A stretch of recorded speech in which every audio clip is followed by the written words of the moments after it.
में व्यक्ति की पहचान इस दुनिया में व्यक्ति की पहचान उसके लक्षणों से की जाती है। और वो लक्षण जो है, आत्मज्ञान व्यक्ति के लक्षण जो बताए वो श्लोक क्रमांक 54 से लेके 72 तक में बताए गए। ये बात है। तो कुल मिला के बलदेव विद्याभूषण जी बोलते हैं कि जो इस अध्याय का जो मूल विषय है वो है जीव का आत्मज्ञान, यानी मैं शरीर नहीं, मैं आत्मा हूँ। फिर उसकी विधियां बताई गई हैं, कौन कौन से तरीके हैं, कौन कौन से माध्यम है। तो एक निष्काम कर्म योग बोला है, थोड़ा थोड़ा ज्ञान योग बोला है, और थोड़ा भक्ति योग बोला है। ये विधि उस आत्मज्ञान की, इनकी डिटेल चर्चा होगी जो हम जैसे आगे अध्याय में आगे बढ़ेंगे। अभी फिलहाल इतना समझ लीजिए। और बलदेव विद्याभूषण भी इसी, सॉरी, विश्वनाथ चक्रवर्ती भी अपनी टीका में यही बता रहे हैं। इस अध्याय का कंटेंट, सामग्री जो है वो यही है। आत्मा नाम विवेकेन शोक महत्तमो अनुदना। आत्मा नाम विवेकेन, कि जो आत्मा और शरीर का भेद बताया गया है इस अध्याय में। आत्मा और शरीर का विवेक बताया गया है। उससे क्या होगा? शोक महंतमो अनुदना। जब आदमी आत्मा शरीर का भेद कर लेगा तो वो शोक में नहीं आएगा, मोह में नहीं आएगा, जैसे कि अर्जुन आ गए हैं।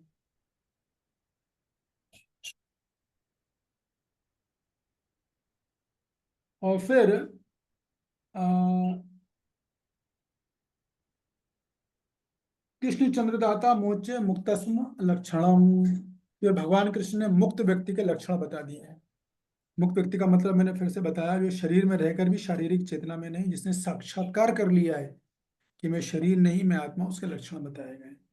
तो इस प्रकार ये जो है पूरा अध्याय का विषय वस्तु ये है, आत्मज्ञान और उसकी विधि। एक लाइन में पूछे तो राकेश प्रभु आप क्वेश्चन बनाते रहिए ऑब्जेक्टिव टाइप में। तो आज का पहला क्वेश्चन यही है कि दूसरे अध्याय का अ, विषय वस्तु क्या है, क्वेश्चन एक। और दूसरा, विषय वस्तु की विधि क्या है। राकेश प्रभु सुन रहे हैं आप मेरे को ना? है कि नहीं? आ जाए, नहीं आए? लेफ्ट हो गए प्रभु जी वो। लेफ्ट हो गए? अच्छा अच्छा। कौन कर सकता है फिर ये सेवा? मैं चाहता हूँ कि यही कि हमारे क्वेश्चन बनते रहेंगे, उत्तर ही बनते रहेंगे। मैं कर लूंगी प्रभु जी। हाँ ठीक है, वेरी गुड। तो आप लिख लीजिए, है ना? एक सेकेंड। हाँ जी बोलिए। दूसरे अध्याय की विषय वस्तु क्या है? अब इसमें आप चार, एक उत्तर तो मैंने बता दिया आप लोगों को ना, बाकी के तीन आप ऐड कर दीजिएगा, ठीक है?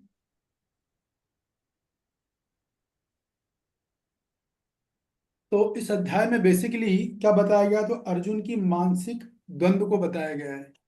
मानसिक संकट क्या है, और वो क्यों परेशान है, क्यों उसने इस तरह का निर्णय लिया कि मैं युद्ध नहीं करूंगा। तो इस श्लोक में अर्जुन की मानसिक संकट और भगवान कृष्ण के दृष्टिकोण को बताया गया है बेसिकली। यही दे दो। ठीक है, तो अब हम आगे चलेंगे। जो लोग वीडियोस ऑन करने की स्थिति में वो करें तो अच्छा है। और हम जब आगे बढ़ते हैं अपने अध्याय 2 में। और कौन पढ़ेगा? हाथ उठाए जरा, हैंड रेस करें, कर लूंगा।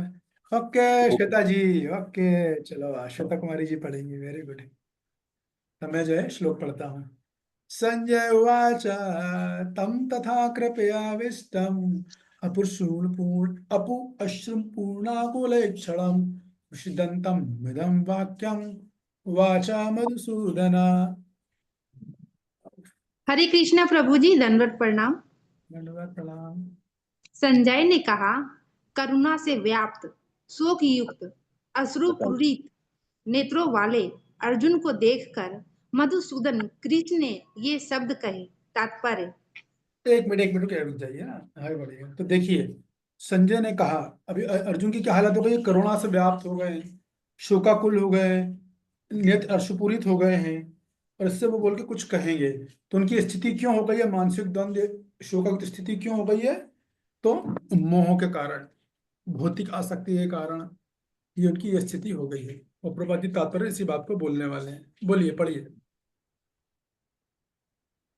जो हाईलाइटेड एरिया बस वही पढ़िएगा। हाँ। भौतिक पदार्थों के प्रति करुणा, शोक तथा अश्रु, ये सब असली आत्मा को न जानने के लक्षण हैं। शाश्वत आत्मा के प्रति करुणा ही आत्म साक्षात्कार है। इस श्लोक में मधुसूदन शब्द महत्वपूर्ण है। कृष्ण ने मधु नामक असुर का वध किया था और अब अर्जुन चाह रहा है कि कृष्ण उस अज्ञान रूपी असुर का वध करे जिसने उसे कर्तव्य से विमुख कर रखा है।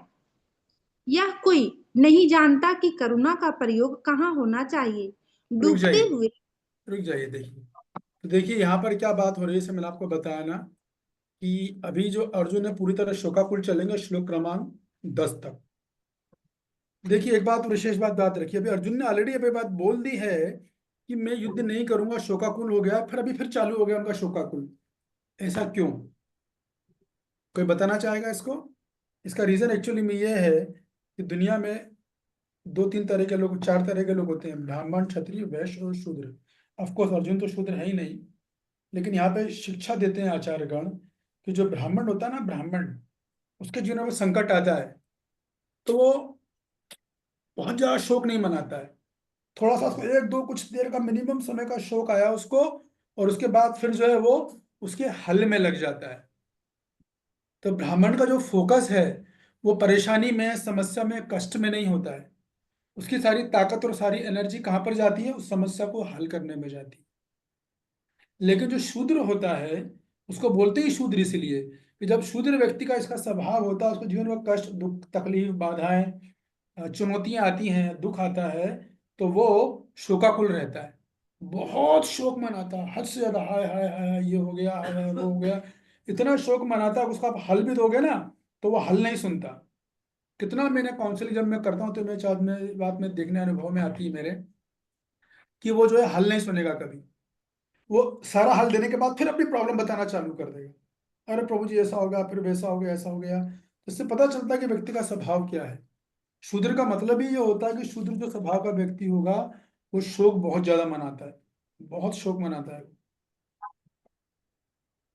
तो अर्जुन तो शूद्र नहीं है, लेकिन यहाँ पर अर्जुन इसी बात जो ऑलरेडी पहले बात बोल चुके हैं, फिर श्लोक नंबर 10 तक ये चलती रहेगी। बार बार शोकाकुल एक ही बात को बार बार बार बार वो बोलते रहेंगे, भगवान चुपचाप सुनते रहेंगे।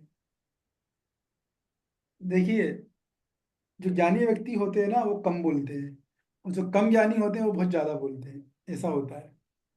जब ज्ञानी और कम ज्ञानी मिलते हैं तो ज्ञानी व्यक्ति चुप हो जाता है, तो किसे पता है कि अभी ये मैं तो कुछ बोलूंगा, अभी तो इस स्थिति में है ही नहीं कि मैं जो बोलूं उसको सुने और समझे, और अमल करने की तो बात ही छोड़ दो। अमल क्या करेगा जब ये मेरे को सुन ही नहीं पा रहा है? क्योंकि उसका पूरा ध्यान अपने दुख को बताने में, अपने कष्ट को बताने में ही लगा हुआ है। अब उसे हल भी दोगे ना तो वो हल लेगा नहीं, उस टाइम वो रेडी ही नहीं है हल के लिए। तो उसकी चेतना पूरी तरीके से अपने परिस्थितियों में अब्जॉर्व है। तो शूद्र मतलब जो बहुत ज्यादा शोक मनाता, पूरी उसकी ताकत, पूरी उसकी एनर्जी सम दुख और कष्ट में रहती है, ना कि इस प्रॉब्लम को हल करने में रहती है। ये बहुत बड़ा अंतर है ब्राह्मण बुद्धि वाले में और शूद्र बुद्धि वाले में। आगे पढ़िए सीता जी। डूबते हुए मनुष्य के वस्त्रों के लिए करुणा मूर्खता होगी। अज्ञान सागर में गिरे हुए मनुष्य को केवल उसके बाहरी पहनावे अर्थात स्थूल शरीर की रक्षा करके नहीं बचाया जा सकता। जो इसे नहीं जानता और बाहरी पहनावे के लिए शोक करता है वह शूद्र कहलाता है, अर्थात वह वृथा ही शोक करता है। अर्जुन तो क्षत्रिय था, अतः उससे ऐसे आचरण की आशा नहीं थी, किंतु भगवान कृष्ण अज्ञानी पुरुष के शोक को विनष्ट कर सकते हैं और इसी उद्देश्य से उन्होंने भगवत गीता का उपदेश दिया। यह अध्याय हमें भौतिक शरीर तथा आत्मा के वैश्लेषिक अध्ययन द्वारा आत्म साक्षात्कार का उपदेश देता है, जिसकी व्याख्या परम अधिकारी भगवान कृष्ण द्वारा की गई है। यह साक्षात्कार सभी तभी संभव है जब मनुष्य निष्काम भाव से कर्म करे और आत्म बोध को प्राप्त हो। हरे कृष्ण प्रभु जी। हाँ जी, तो ठीक है, मैं दो तीन चीजें प्रमुख हैं एकदम इस तात्पर्य में। एक तो मैंने बताया कि शूद्र जो व्यक्ति होता है वो बहुत शोक करता है। प्रभुपाद जी भी तात्पर्य में बोल रहे हैं, आपको दिख रहा होगा। शूद्र का मतलब ही वो बहुत शोक करेगा, हाय हाय हाय हाय, उसका हल दोगे वो लेगा ही नहीं, सुनेगा ही नहीं, उसका दिमाग बस प्रॉब्लम में घुसा रहेगा। तो समझ जाना चाहिए इस व्यक्ति की मानसिकता शूद्र वाली है। ये एक बात। दूसरी बात, प्रभुपाद जी ने बहुत इंपॉर्टेंट बात बोली है। तात्पर्य में अगर आप देखोगे तो ऊपर से पहली, दूसरी, तीसरी, चौथी, पांचवी, छठवीं लाइन, पिंक कलर की पहली लाइन, यह कोई नहीं जानता है कि करुणा का प्रयोग कहाँ करना चाहिए। ये बहुत महत्वपूर्ण बात है। पूरा सारा संसार, सारा समाज इसी बात को बताते हैं, करुणा करुणा करुणा, दयालु बनो दयालु बनो, जीवों पे दया करो, सब ये बोलते हैं। लेकिन एक्चुअली क्या है रियलिटी में कि करुणा कहाँ उपयोग करनी है बहुत कम लोगों को पता है, और कैसे करनी है ये बहुत कम लोग जानते हैं। जनरली लोग अपने जो उनका अनुभव है, जो उनके विचार है, जो उनके मत है, उसको फॉलो करते हैं। लेकिन करुणा ऐसी नहीं है। करुणा मतलब आध्यात्मिक करुणा। तो बेस्ट करुणा यही होती है कि हम किसी वैष्णव की मदद करें, जो भी हमारी क्षमता हो, सबसे बेस्ट जो भगवान के सेवा में लगा है। तो अपना श्रद्धा वैष्णव तो बहुत सारे हैं, तो उसमें वैरायटी बताते हैं शास्त्र लोग। क्या क्या वैरायटी, सबसे अच्छी करुणा, सबसे अच्छा कहीं करुणा प्रदर्शित की जाती है वो उनके लिए की जाती है जो शास्त्र अध्ययन में लगे हुए हैं पूरा समय, खुद शास्त्र अध्ययन कर रहे हैं, खुद अपना जीवन परिवर्तित कर रहे हैं, खुद भी सुखी हैं, दूसरों का जीवन परिवर्तित कर रहे हैं और दूसरों को भी सुखी कर रहे हैं। They are the best people for karuna. सबसे अच्छा करुणा कैंडिडेट वो होते हैं। तो ये बात है, करुणा को आध्यात्मिक रूप से लगाना पड़ता है, और उसके लिए हमको मार्गदर्शन की आवश्यकता पड़ती है समय समय पे। तो ये श्लोक क्रमांक 1 तो हो गया। लेकिन इस अध्याय में बढ़ने के पहले मैं आपको थोड़ा वही बता देता हूँ, एक बार एलोकेशन आप लोग से नोट कर लो, तो आप लोगों को काफी सहायता करेगा। ठीक है, तो आप लोग नोट कर लो कि इसमें क्या क्या बताएगा, तो आपको सब समझ में आ जाएगा। श्लोक क्रमांक 1 से लेकर 10 तक में अर्जुन का संभ्रम और कृष्ण को गुरु के रूप में स्वीकार करना ये बताया गया है। और जो अर्जुन का क्या होता है? रिपीट कर रहा हूँ, धीरे धीरे। अर्जुन का संभ्रम, संभ्रम को इंग्लिश में बोलते हैं कंफ्यूजन, कंफ्यूजन की हिंदी है संभ्रम। तो अर्जुन का संभ्रम और कृष्ण को गुरु के रूप में स्वीकार करना, 1 से 10 तक। फिर 11 से 30 तक बताया गया है ज्ञान योग। ज्ञान योग का एक नाम है सांख्य योग। तो कंफ्यूज मत होइएगा, यहाँ पर एक योग के कई नाम आने वाले हैं। ज्ञान योग बोलो, सांख्य योग बोलो, ये सब जो है एक ही योग के नाम है। बेसिकली इसको बोलते हैं कि शरीर और आत्मा का विश्लेषण किया गया इन श्लोकों में, 11 से लेकर 30 तक। फिर श्लोक क्रमांक 31 से लेकर 37 तक जो है वो सकाम कर्म बताया गया है। सकाम कर्म अभी क्या होता है उसकी चर्चा आएगी तब बताएंगे। फिर 38 से लेकर 53 तक में निष्काम कर्म योग बताया गया है। तो निष्काम कर्म योग को बुद्धि योग भी बोलते हैं। प्रभु जी थोड़ा धीरे बोल दो, लिखा नहीं जा रहा। थर्ड वाला बोलो, 30 के बाद। 31 से 37 है सकाम कर्म, 31 से 37 सकाम कर्म। फिर 38 से 53 तक है निष्काम कर्म योग या बुद्धि योग। और पांचवा सबसे आखिरी श्लोक क्रमांक 54 से लेकर श्लोक क्रमांक 72 तक स्थित प्रज्ञ के लक्षण बताए गए, यानी मुक्त आत्मा के लक्षण बताए गए। तो स्थित प्रज्ञ यानी ऐसा व्यक्ति जो शरीर में रहकर भी शारीरिक चेतना में नहीं है, जिसने आत्म साक्षात्कार कर लिया है, उसको बोलते हैं स्थित प्रज्ञ। तो राकेश प्रभु, अभी आप आ गए हो, मैं आपको आपका नाम पुकार रहा था कि मैं जी चाहता हूँ प्रभु कि जी, कुछ। मैं डिस्कनेक्ट हो गया था। हाँ कोई नहीं कोई नहीं। तो जी आप भी हो और रंगनारी माता जी जी। आप भी, दोनों तैयारी करेंगे अपनी अपनी, कि मैं बीच बीच में आपको ऑब्जेक्टिव क्वेश्चन बताता रहूंगा, तो आप लिख लीजिएगा। ठीक है ना। जैसे ठीक है पहला प्रभु जी। प्रश्न है कि भगवत गीता का सार क्या है, तो इसका उत्तर है आत्मज्ञान। ये लिख लो आप। दूसरे, सॉरी गलत बोल दिया मैंने, भगवत गीता के दूसरे अध्याय का सार क्या है, या सॉरी भगवत गीता के दूसरे अध्याय की विषय वस्तु क्या है, सार नहीं विषय वस्तु। दूसरे अध्याय की विषय जी वस्तु प्रभु जी। क्या है, उत्तर है आत्मज्ञान। ठीक है ना। जी जी जी प्रभु जी। और फिर दूसरा प्रश्न है कि स्थित प्रज्ञ किसे कहते हैं, तो इसका उत्तर यह है स्थित प्रज्ञ के क्या अ, लक्षण है? नहीं नहीं, बस स्थित प्रज्ञ किसे कहते हैं ये ऐसा लिखो आप। तो इसका उत्तर आएगा कि जिसने आत्म साक्षात्कार कर लिया हो, ये इसका उत्तर है। बस ये दो प्रश्न है, ठीक है ना। जैसे अपन तैयारी जी करते रहेंगे तो काम होता रहेगा। जी प्रभु जी, नोट कर लिया। हाँ तो ठीक है, अब प्रभु आप जी, मुझे कोई डिस्टर्ब। हाँ यहाँ पे जो सांख्य योग की चर्चा हो रही है, ये ये जो कपिल मुनि अपनी माता को बता रहे हैं, वही सांख्य योग है या दूसरा नहीं, है? वो नहीं है, वो नहीं है, वो सांख्यों की नहीं, मैं सब बताऊंगा, आप सुनते आइए, फिर मुझे बीच में को रोकिएगा मत, जो प्रश्न पूछना आखिरी में पूछिएगा। अगर आप सुनोगे तो आपको मोस्टली सारे आंसर हल हो जाएंगे। तो ठीक है पहले बार प्रभु। फिर से मैं रिपीट कर रहा हूँ, जिन्होंने नहीं लिखा हो वो लिख लें। श्लोक क्रमांक 1 से 10 तक अर्जुन का संभ्रम और कृष्ण को गुरु में स्वीकार करना बताया गया है। श्लोक क्रमांक 11 से लेकर 30 तक ज्ञान योग या सांख्य योग बताया गया है। श्लोक क्रमांक 31 से लेकर 37 तक सकाम कर्म बताया गया है। श्लोक क्रमांक 38 से लेकर 53 तक निष्काम कर्म योग या बुद्धि योग बताया गया है। और श्लोक क्रमांक 54 से लेकर 72 तक स्थित प्रज्ञ के लक्षण बताए गए हैं। ठीक है, ये आपके सामने पूरी अध्याय पढ़ने के पहले पिक्चर मैंने पूरी क्लियर कर दी, इसकी विषय वस्तु क्या है वो बता दी आपको, और श्लोकों का विभाजन क्या है वो भी बता दिया है। तो मुझे नहीं लगता कि आपको कुछ ज्यादा आवश्यकता पड़ेगी, अब आपको बस सुनना है। ठीक है, श्लोक क्रमांक 2 मनीषा जी पढ़ेंगी। श्री भगवान उवाच कुतस्तवा कश्मल इदम विषमे समुपस्थितम अनार अजस्तुम स्वर्गम कीर्तिम कर्म अर्जुन। पढ़िए अनुवाद। श्री भगवान ने कहा, हे अर्जुन, तुम्हारे मन में यह कल्मश आया कैसे? यह उस मनुष्य के लिए तनिक भी अनुकूल नहीं है जो जीवन के मूल्य को जानता हो। इससे उच्च लोक की नहीं अपितु अपयश की प्राप्ति होती है। ठीक है, तो देखिए जब अर्जुन ने सारी बातें कर दी कि हे प्रभु, हे भगवान, मैं अब युद्ध नहीं करूंगा, तो सुन के भगवान ने अब बोला है, यहाँ पर रिस्पॉन्स दिया, अर्जुन तुम्हारे मन में कल्मश कहाँ से आ गया ये? कल्मश, कल्मश का मतलब क्या है?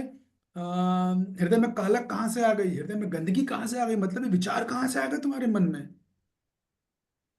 तो भगवान एकदम ऐसा लग रहा है, ऐसा कि जैसे कभी कभी हम लोग भी कभी कभी वार्तालाप करते तो हम किसी व्यक्ति से कुछ एक्सपेक्ट करते हैं, उसने हमें कुछ बोला हुआ है, और फिर वो ऐसी बात बोलता है, नहीं मैं नहीं कर पाऊंगा, ऐसा मुझे प्रॉब्लम है, तो हम भी बोलते हैं तुम्हारे मन में विचार कैसे आया, how can you think like that, how can you से लाइक दिस? तो वैसे ही भगवान बोलो तुम्हारे मन में विचार कैसे आ गया, ये तो तुम्हारे लिए बिल्कुल भी अनुकूल नहीं है, ये तो तुम्हारे लिए बिल्कुल भी अनुकूल है, तुम ऐसा कैसे बोल सकते हो भाई? क्यों बोल रहे हैं? क्योंकि तुमसे एक्सपेक्ट नहीं किया जाता है कि तुम ऐसा बोलो, क्योंकि तुम एक बुद्धिमान व्यक्ति हो, शास्त्रों को जानते हो, तुम्हें तुम्हारा पता है क्षत्रिय धर्म क्या है, इसके बाद तुम बोल रहे हो। तो कलमश क्या है ये? कोई बोला कलमश आ गया, तो कलमश क्या है? कलमश है अ, अपने स्वधर्म से विमुख होना, यह अर्जुन को कलमश आ गया है, कि जो उनका स्वधर्म है उस अधर्म से वो विमुख हो गए हैं, उसको बोलते हैं कलमश। या अर्जुन देहात्म बुद्धि में है, इसको भी कलमश बोलते हैं,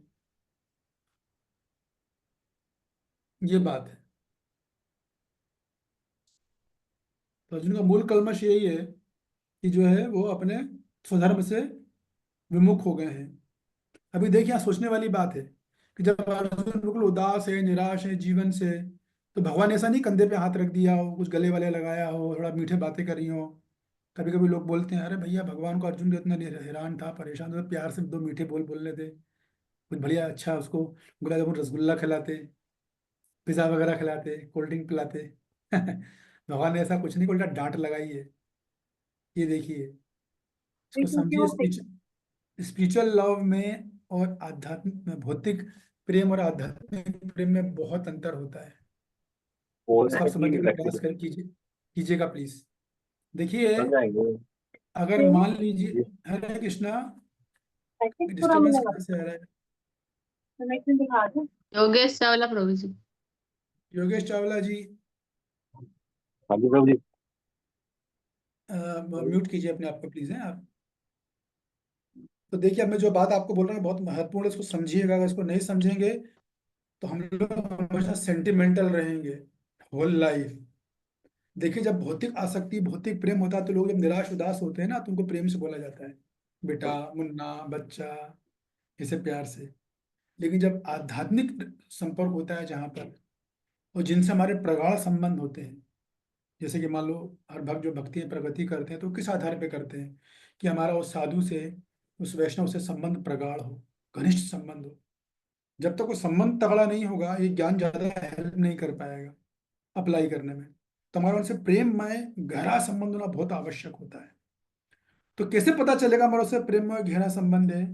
कि वो हमको फ्री फ्लो डांट सकते हैं, अगर बिंदास, बिना किसी हिचकिचाहट के, बिना किसी घबराहट के, बिना किसी संदेह के, जो समझ जाना चाहिए कि हमारा उनसे संबंध बहुत तगड़ा है, बहुत मजबूत संबंध है।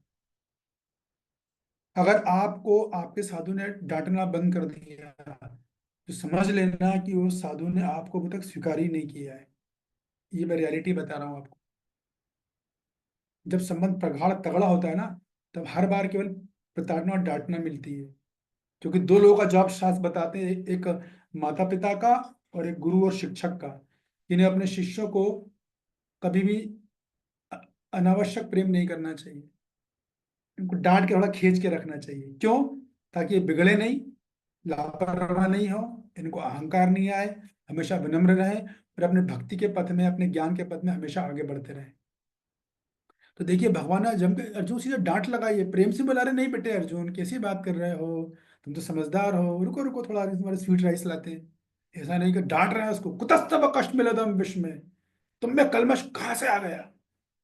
क्योंकि भगवान को भरोसा है कि मेरा शिष्य है, मुझे छोड़ के नहीं जाएगा। मैं डांट रहा हूँ उसको उसके बेनिफिट के लिए।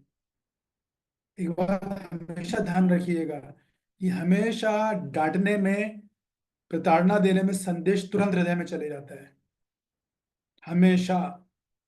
ये आध्यात्म है, यहाँ के सिद्धांत एकदम अलग हैं भौतिक संबंधों से। जैसे कि मेरे को बाद में, क्या नाम है अपना वो, कांता माता जी की बहन है ना, ललिता माता जी, उन्होंने मेरे को फोन करके बोला, प्रभु जी पिछली क्लास में जब आपने मेरे से पूछा था कि भगवत गीता में पहले अध्याय में कितने श्लोक है, तो मैंने उत्तर नहीं दिया, लेकिन आप मुझसे नींद में ही पूछोगे तो मैं बता दूंगी। अब मैं जिंदगी में कभी नहीं भूल सकती क्विज जो हमने खेली थी पिछली क्लास में। तो देखिए ऐसा होता है, ऐसे संबंध बनते हैं प्रगाढ़, ऐसे संबंध अच्छे बनते हैं। तो भक्ति में ज्ञान का खेल उतना नहीं है, इसको समझ लो आप। इसलिए बोलते हैं गीता में, भगवान बोलेंगे चौथे अध्याय में, रहस्यम हो तो दुत्तमम, ज्ञान तो दे दिया दूसरे अध्याय में, चौथे अध्याय में बोलेंगे भक्तों सी में सखा चेती। तब जाके वो ज्ञान वाकई में काम करेगा, तब जाके हम जिंदगी की प्रॉब्लम से निकलेंगे। नहीं तो कितनी भक्ति शास्त्र कर लो, कितने क्लासेस सुन लो, ज्यादा हेल्प नहीं मिलने वाली। टेप रिकॉर्डर बन जाएंगे हम बहुत से बहुत। किसी ने कुछ बोला, खटखट लोगों को बोल दिया, अपना ज्ञान दिखा दिया, लोगों ने तारीफ कर दी, वो सुनने वाला भी दुखी और हम भी दुखी, हृदय में परिवर्तन कुछ नहीं आएगा। तो संबंध प्रगाढ़ होना बहुत जरूरी है। और संबंध प्रगाढ़ करने के लिए सब लोग प्रयास नहीं करेंगे, कुछ ही लोग करेंगे जो वाकई में सीरियस होंगे, वो तरीके निकालेंगे, वो सोचेंगे। संबंध पता कैसे चलता है? चेस्टाइजमेंट से। Chastisement is a sign of love. भक्ति में डांटना प्रेम का बहुत बड़ा एक प्रतीक है। हमें जितनी अधिक डांट मिल रही है, हमारे गुरुजन वरिजन अगर हमें डांट रहे, तो मान के चलना कि वो हमें बहुत प्रेम करते हैं, तभी डांट। अगर प्रेम नहीं करते तो बिल्कुल डांटेंगे नहीं, वो बिल्कुल नहीं डांटेंगे, ये निश्चित है। कृष्णा का भी ऐसा ही है। कृष्ण भी आप उसी वक्त को ज्यादा शरण देंगे जो कृष्ण के चेस्टाइजमेंट को सहन करेगा। नहीं तो फिर गुरु साधु कृष्ण दूर रहते हैं, फिर दूरी से मेंटेन करते हैं। जैसे मान लो हम लोग जिनसे संबंध अच्छे नहीं होते, या सॉरी जिनसे दूर के संबंध होते हैं, वो हमारे घर पर हम कितना उन्हें मान सम्मान देते हैं, आइए आइए आइए, बैठिए बैठिए, प्रभु जी क्या चाहिए, ऐसा रहता है। क्योंकि संबंध प्रगाढ़ नहीं है। जब संबंध प्रगाढ़ होता है तो वो खुल्लम खुल्ला बातें होती है फिर दोनों साइड से, ऐसा होता है। तो यहाँ पे भगवान ने बोल रहा, कुतम कश्मलम इदम, कहाँ से तुम में कलमश आ गया अर्जुन, तुमसे एक्सपेक्टेड ही नहीं था ये। अरे तुम तो भाई मेरे खास आदमी हो एकदम। अभी आगे बोलेंगे, भगवान सब बोलने वाले धीरे धीरे। तो कलमश क्या है भगवान का? बोल रहे अनार्य, तुम कैसे अनार्यों की तरह बातें कर रहे हो। अनार्य का मतलब क्या होता है? देखिए श्लोक में, देखिए अनार्य पहला शब्द है, तीन चीजें बोली है भगवान ने। अनार, एक मिनट, अनार्य बोला है, और जुष्टम बोला है। अनार्य जुष्टम एक शब्द है, फिर दूसरा अस्वर्गम है, और तीसरा अकीर्ति। ये तीन चीजें बोली है। तो अनार्य का मतलब क्या है? अनार्य का मतलब है जिनको भौतिक बंधन से मुक्ति का कोई ज्ञान नहीं होता, उनको बोलते हैं अनार्य। जिनको इस बात का ज्ञान नहीं है कि मैं शरीर नहीं, मैं आत्मा हूं, और जो इस ज्ञान में कोई रुचि नहीं रखते हैं, उनको बोलते हैं अनार्य। इस तात्पर्य के अंतिम पैराग्राफ में बोला गया प्रभुपाद जी ने। और आर्य किसको बोलते हैं? आर्य यानी जो मोक्ष चाहता है, जो मुक्ति चाहता है, मतलब जो ये चाहता है कि मैं इस चेतना से ऊपर हूं, कि मैं शरीर नहीं, मैं आत्मा हूं, मुझे इस देहिक देहिक जो मेरी चेतना है, देह की चेतना से मुक्ति चाहिए मेरे को, उसको बोलते हैं आर्य। अर्थात जो आर्य होता है वो जीवन के मूल्य को जानता है और वो आध्यात्मिक अनुशीलन करना चाहता है। ये बात उसको बोलते हैं आर्य। ये बलदेव विद्याभूषण बताते हैं अपनी टीका में इसकी परिभाषा। ठीक है। और फिर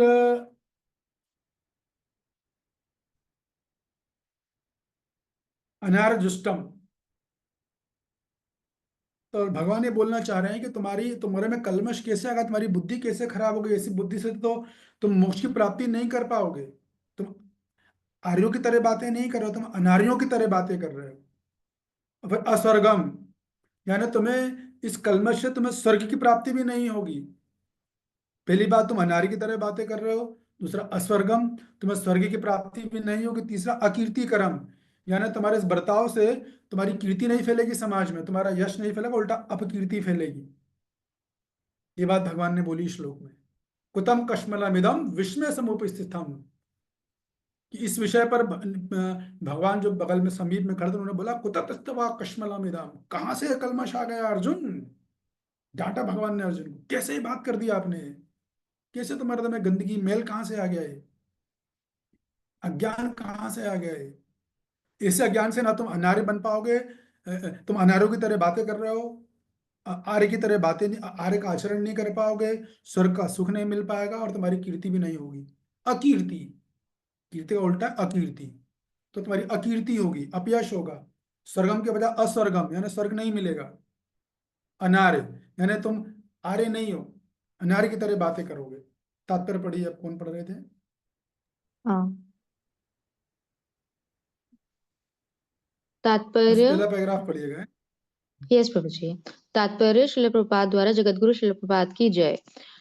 श्री कृष्ण तथा भगवान अभिन्न हैं, इसलिए श्री कृष्ण को संपूर्ण गीता में भगवान ही कहा गया है। भगवान परम सत्य की पराकाष्ठा हैं। परम सत्य का बोध ज्ञान की 3 अवस्थाओं में होता है। ब्रह्म या निर्विशेष सर्वव्यापी चेतना, परमात्मा या भगवान का अंतर्यामी रूप जो समस्त जीवों के हृदय में है, तथा भगवान या श्री भगवान कृष्ण। श्रीमद् भगवद गीता 1.2.11 परम सत्य की यह धारणा इस प्रकार बताई गई है। ये ठीक है, बस धन्यवाद। तो देखिए, इस श्लोक में सबसे पहले क्या आया, श्री भगवान उवाच। सॉरी, देखो मैंने भी गलती कर दी, मैंने पढ़ा नहीं है। श्री भगवान उवाच, जब भी ये बात आए भगवान उवाचा ने भगवान बोल रहे हो तो हमारे कान हाथी के बराबर बड़े हो जाने चाहिए। अब जो भगवान बोलेंगे इसमें हमारी जीवन की सभी समस्याओं का हल है, इसलिए श्री भगवान उवाचा बोला गया है। तो भगवान किसको बोलते हैं, किसी को पता है किस व्यक्ति को बोला जाएगा भगवान? मैंने बताया कि हर व्यक्ति में लक्षण होते हैं, लक्षण के हिसाब से पहचान होती है। तो देखिए, ये जो है कौन से, इन्होंने मेरे को याद नहीं आ रहा है अभी। भगवान जो है ऐसे व्यक्ति को बोला जाता है जिनमें 6 ऐश्वर्य दुनिया में सबसे ज्यादा होते हैं। जिनमें 6 ऐश्वर्य परिपूर्ण, उनके बराबर 6 ऐश्वर्य दुनिया में किसी जीव में नहीं है। ना ब्रह्मा जी में, ना विष्णु जी में, ना महेश में, तो बाकी साधारण जीवों की, देवी देवताओं की तो बात ही छोड़ दो। यहाँ तो हम किसी को मिस इंडिया और मिस यूनिवर्स बोल देते हैं, अब ऐसा नहीं है। तो वो 6 ऐश्वर्य कौन कौन से हैं? ब्यूटीफुल, सबसे अधिक सुंदर इस दुनिया में कोई अगर है तो भगवान श्री कृष्ण है। यहाँ की मिस यूनिवर्स और जो मिस इंडिया जो भी बोलते हैं, वर्ल्ड क्या बोलते हैं, मिस यूनिवर्स या जो कुछ भी है, वो भगवान की सुंदरता के सामने ऐसी लगेंगे जैसे मान लो मेंढकी हो। आप समझ जाइए आप। और इतना ही नहीं, सबसे सुंदर है भगवान, सारी सुंदरता के स्रोत हैं, सुंदरता ही उनसे निकलती है। तो उसको बोलते हैं षट ऐश्वर्य। जिस आदमी के अंदर 6 ऐश्वर्य परिपूर्ण एकदम, वो भगवान है। वो भगवान कृष्ण के अलावा दुनिया में किसी में नहीं। यहाँ पे हर कोई बन जाता है आजकल भगवान। हर कोई आपको बोले मैं भगवान हूं तो कहना ठीक है, ये चीज हमें बता दो, 6 चीज आप में पूर्ण होनी चाहिए एकदम। तो सबसे पहला सुंदरता, दूसरा क्या है, फेम यानी यश। सबसे ज्यादा यश दुनिया में यदि किसी का है तो भगवान का ही है। तीनों लोकों में त्रिभुवन कमनम तमाल वर्णम रवि कर गौरवरांबर दधने पितामह भीष्म। अगले शनिवार रविवार से मेरा प्लान बन गया कि मैं शायद, हम लोग भगवतम भी चालू करेंगे शनिवार रविवार को शाम को 4 से 6 में। तो आप में जो लोग इच्छुक हो वो ज्वाइन कर सकते हैं। इसमें विष्णुदेव के पैर की चर्चा करेंगे। तो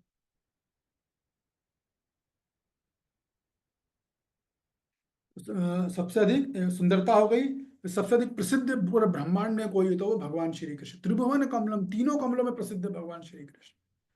सब जगह लोगों में पूजा होती, तीनों लोकों में उनकी पूजा होती, सुबह से लेकर शाम तक। इसके बाद फिर क्या है? रिच, सबसे अधिक धनी व्यक्ति, यही दुनिया में कोई है।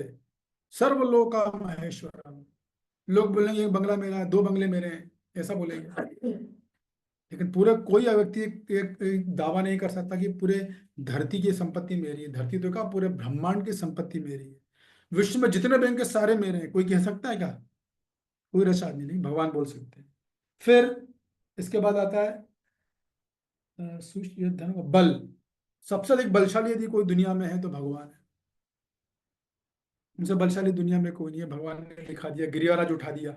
यदि किसी में दम छिंगली में तो उठा के दिखा दे, और फिर बोलते हैं हम भगवान हैं। और फिर क्या है? ज्ञान, सबसे अधिक ज्ञान है दुनिया में किसी के अंदर सबके पास है तो भगवान श्री कृष्ण। वेदों से भी अधिक ज्ञान भगवान श्री कृष्ण में है।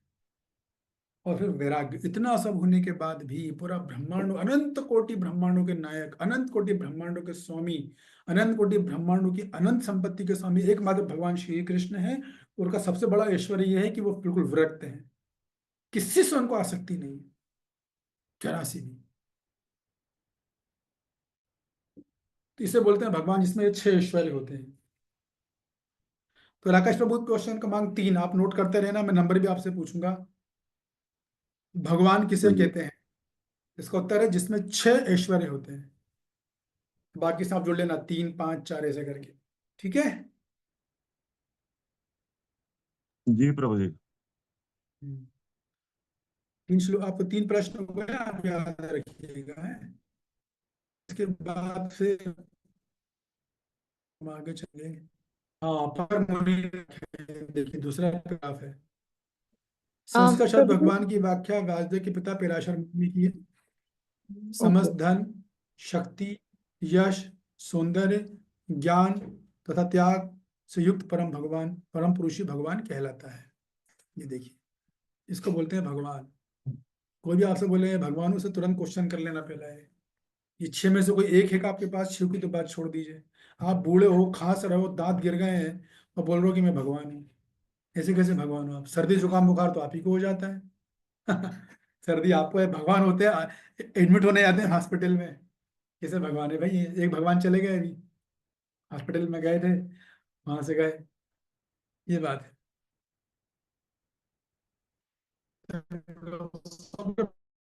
सबने कोट आ, किया ईश्वरा परम कृष्णा की, कृष्ण ही परम भगवान है। अनादि ईश्वरा परम कृष्णा सच्चिदानंद विग्रह, अनादिरादि गोविंद सर्व कारण कारणम। ये भी श्लोक है परम भगवान के, जो आपको याद रखना चाहिए सब बातें। ये किस शास्त्र से प्रमाण मिल रहा है कि किस प्रकार भागवत पहला स्कंद का तीसरा अध्याय का 28वां श्लोक है, जहाँ बात होती है कि श्री कृष्ण ही परम भगवान है।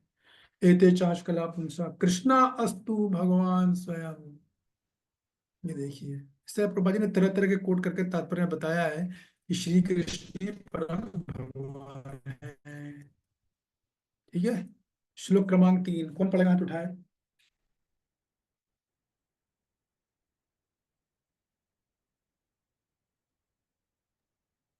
दस्तंग माता जी। क्लब्यमास्मगमा पार्थ नेतत् अपुबदते क्षुद्रम हृदय दौर्बल्यम तप्तवोत्तिष्ठा परन्तपा। हरे कृष्ण प्रभु जी, दंडवत प्रणाम। हे पृथा पुत्र, इस हीन नपुंसकता को प्राप्त मत हो, ये तुम्हें शोभा नहीं देती। हे शत्रुओं के दमन करता, हृदय की शुद्र दुर्बलता को त्याग कर युद्ध के लिए खड़े हो। तो देखिए, कई लोग बोल सकते हैं, आज भी लोग बोलते हैं अर्जुन इतना अच्छा आदमी था, इतना दयालु था। ये प्रभुपाद जी तो पिछले तात्पर्य में जगह जगह तारीफ करी कि अर्जुन महान वैष्णव है, महान साधु है। करी कि नहीं करी तनु माता जी? हमने सुना कि नहीं सुना मुझे पिछले अध्याय के अनेक तात्पर्यों में? और यहाँ प्रभुपाद जी भगवान क्या बोल रहे हैं? हे अर्जुन, क्लब्यम मास्म गता, तुम्हें नपुंसकता कहाँ से आ गई? तुम कैसे इस नपुंसक की तरह बात कर रहे हो? अभी देख लो आप, हमारी तात्पर्य में बोल रहे हैं कि अर्जुन महान वैष्णव है, दया है, करुणा है उसके अंदर। और भगवान बोल रहे हैं नपुंसक हो तुम अर्जुन, ये तुम्हें शोभा नहीं देता है शत्रुओं के दमन करता परंतप। मतलब भगवान बोल रहे तुम वही अर्जुन हो जिसने सारी दुनिया में अपना डंका बजा रखा है गांडीव से, इसे गांडीव के टंकार से बड़े बड़े योद्धाओं के हृदय कांप जाते हैं, तुम वो अर्जुन हो क्या? तो नपुंसक की तरह बात, नपुंसक हो तुम, नपुंसक हो तुम क्या? नपुंसक की तरह बातें कर रहे हो। और देखिए भगवान उड़ा रहे हैं उनके करुणा को। भगवान का बोलो हृदय दौर्बल्यम, ये तुम जो हालत हुई है ना, तुम कप कपा रहे हो, तुम सब मुझे बता रहे थे कि तुम्हारे हाथ कांप रहे हैं, गांडीव गिर गया है, आवाज नहीं निकल रही है, शरीर तप रहा है, ये सब, ये तुम्हारी करुणा नहीं है, ये तुम्हारी हृदय की दुर्बलता है। इसको बोला जाता है सेंटिमेंटलिज्म। देखिए भक्ति में सेंटिमेंटलिज्म बहुत खतरनाक अनर्थ है ये।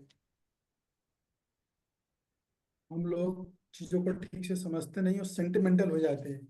तो सेंटिमेंट रखना अच्छी बात है, सेंटिमेंटल भावनाएं रखना अच्छी बात है। मैं साधु के प्रति, गुरु के प्रति, शास्त्र के प्रति, जब मैं भक्ति में सहायता करूँ प्रति भावना रखना जरूरी है, नहीं तो हम प्रगति नहीं कर पाएंगे, क्योंकि भावना नहीं होगी तो संबंध भी नहीं बनेंगे। तो भावना रखना बहुत जरूरी, वो रखना भी चाहिए, लेकिन हमारी जो भावनाएं हैं वो आ, क्या बोलते हैं, भक्ति के सिद्धांतों पर आधारित होनी चाहिए, नहीं तो वो हृदय दौर्बल्यम हो जाता है, वो भावुकता हो जाती है। भावना और भावुकता में अंतर है। तो और ऐसा भी नहीं होना चाहिए कि हमारे अंदर भावनाएं नहीं हो, वो भी गलत है। अक्सर मेरा अनुभव ये रहा है, मैंने करीब वरिष्ठ भक्तों से पूछा तो हमने सोसाइटी में दो तरह के भक्त दिखते हैं। एक वो जिनमें बहुत ही ज्यादा इमोशनल सेंटिमेंटल है, वो भी ठीक नहीं है। और दूसरा वो जिनका हृदय एकदम पत्थर है, उनमें कोई करुणा भावना नहीं, दोनों गलत है। दोनों को भक्ति में बहुत दिक्कत आएगी। सेंटिमेंटल वाले अक्सर सोशल मीडिया पे मिलेंगे आपको, 99% सेंटिमेंटल वाले हैं जो अली वृंदावन जी को पे नाचते हैं, जिनको ये नहीं पता है कि ये वीडियो ही गलत है टोटल, इस एक लिरिक्स एक वर्ड ही टोटल गलत है। लेकिन देखो कितने व्यूज मिलते हैं उनको, लाखों करोड़ों व्यूज मिलते हैं, बनाने वाले भी जानते हैं ये गलत कर रहे हैं, वो गुरुजी ने बोल दिया कि मत बनाओ फिर भी किया। तो कहने का मतलब ये है, ये तो समझना चाहिए। तो ऐसा नहीं कि हमारे अंदर भावनाएं नहीं होनी चाहिए, भावना होना हमारे अंदर जरूरी है। अगर भावनाएं नहीं होंगी तो हम इस गीता का आनंद नहीं ले पाएंगे, हमको रस नहीं मिलेगा। हमारी भावनाएं होनी चाहिए, लेकिन हमारी भावनाएं स्पिरिचुअल होनी चाहिए, आध्यात्मिक होनी चाहिए। अगर भावनाएं हमारे अंदर नहीं है तो हम भावनाओं का आध्यात्मिकरण कैसे करेंगे? प्रैक्टिकल चीज है। हृदय में फीलिंग्स होना चाहिए, भावनाएं होना चाहिए, इमोशंस होना चाहिए, सब चाहिए, लेकिन वो भौतिक ना होके आध्यात्मिक स्तर पे होना चाहिए, ये मुद्दा है।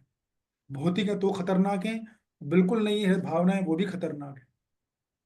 जिनके अंदर भावनाएं नहीं होती वो लोग बहुत अपराध करते हैं, भाड़ भाड़ भाड़ किसी को, कुछ भक्तों को कुछ भी बोल देते हैं, खड़ाक से बोल देंगे।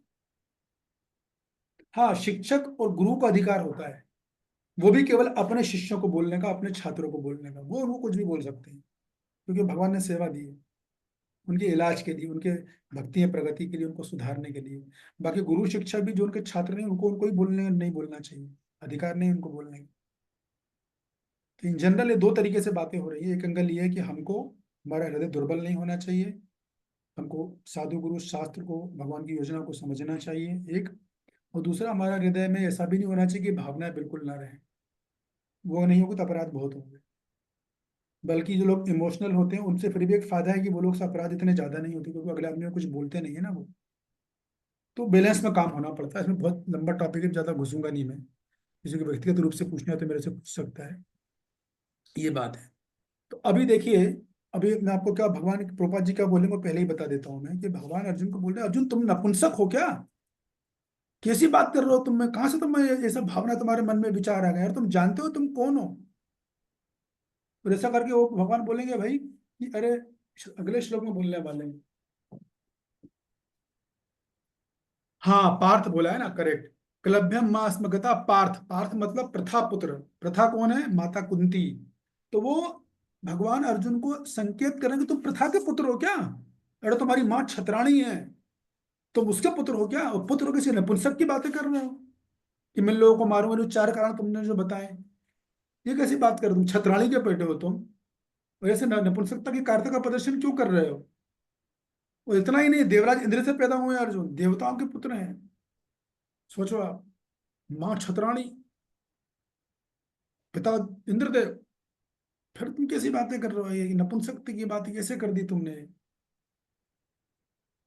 तो अर्जुन बोले, मानो अर्जुन बोले कि नहीं नहीं कृष्णा, इसमें नपुंसकता का क्या है, ये तो मेरी करुणा है। जैसा लोग बोलते हैं ना, जो गीता को नहीं समझते हैं, इवन भक्तों में भी ये गलत फहमी रहती है।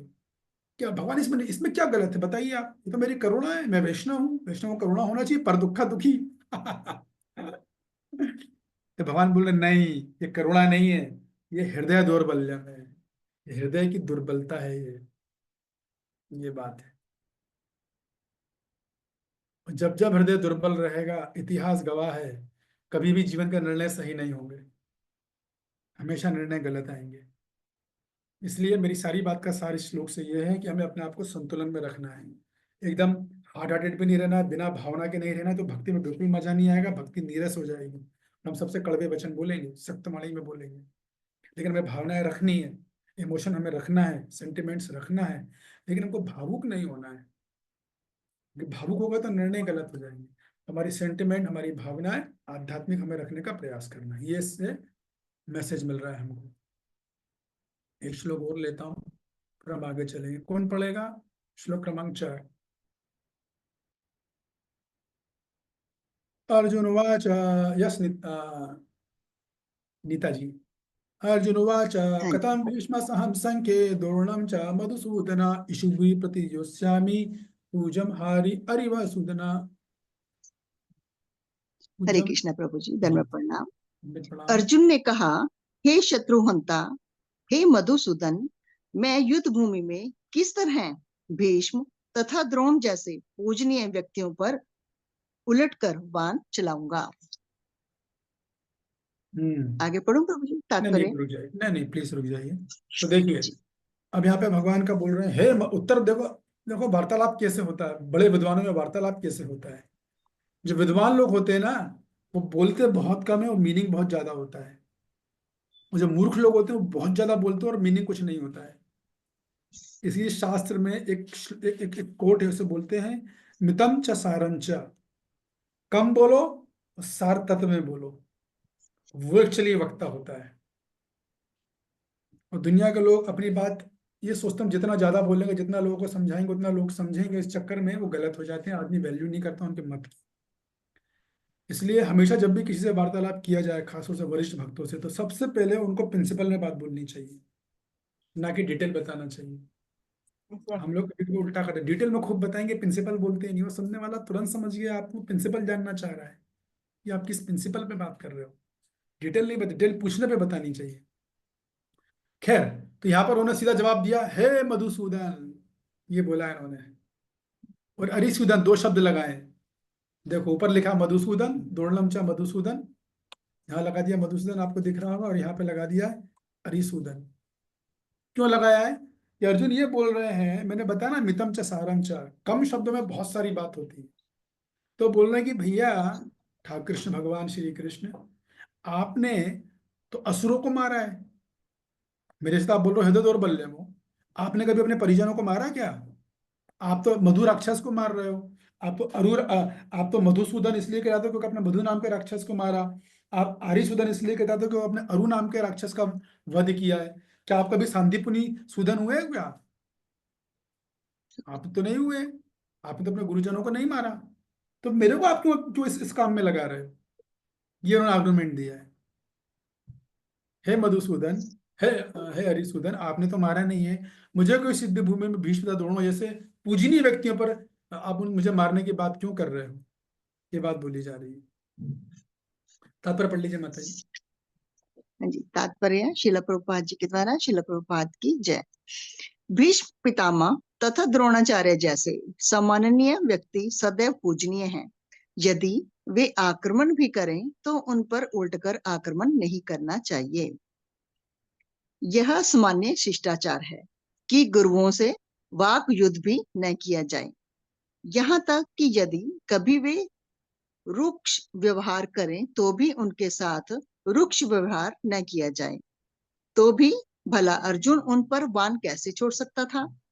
क्या अर्जुन कभी अपने पितामह नाना उग्रसेन या अपने आचार्य सानंदी पनी मुनि पर हाथ चला सकते थे?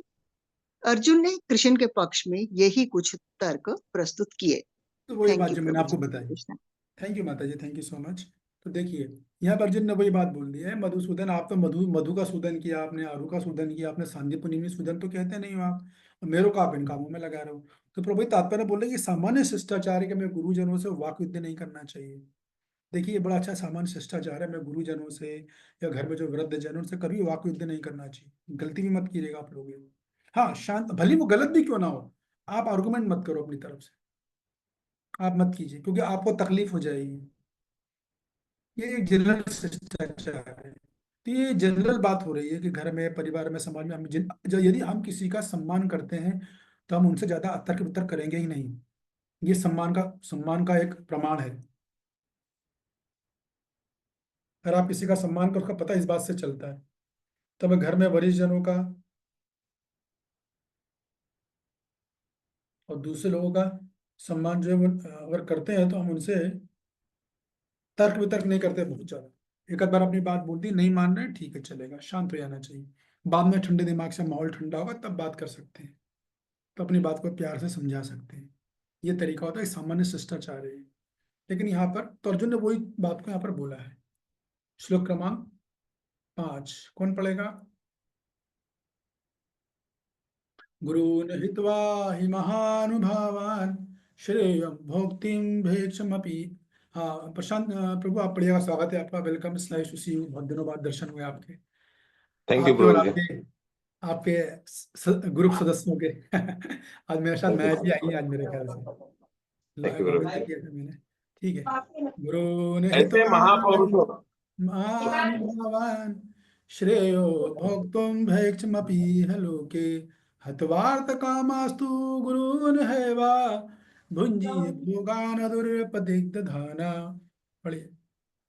ऐसे महापुरुषों को जो मेरे गुरु है, उन्हें मारकर जीने की अपेक्षा भीख मांगकर खा अपेक्षा इस संसार में भीख मांगकर खाना अच्छा है।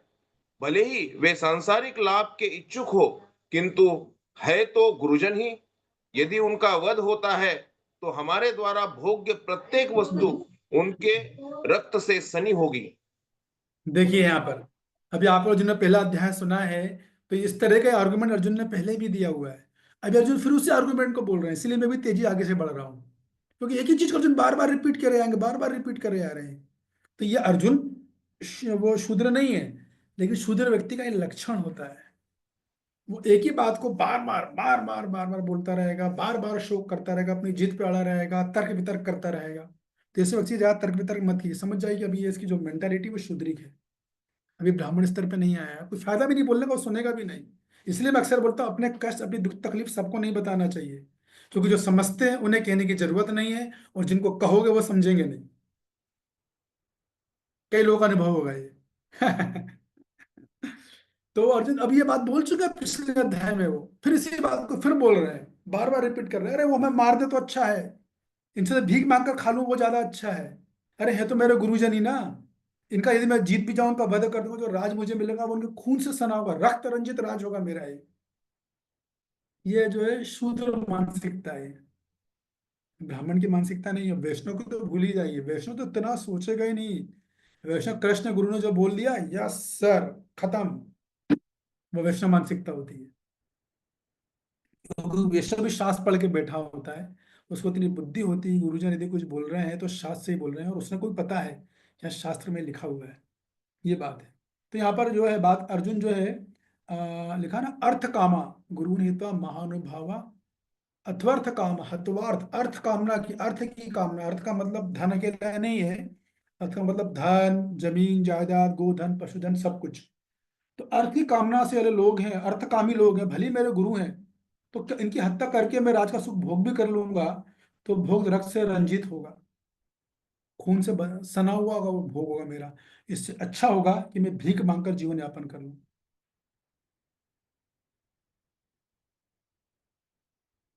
भीख मांग रहे हैं, अभी ये भी गलत है।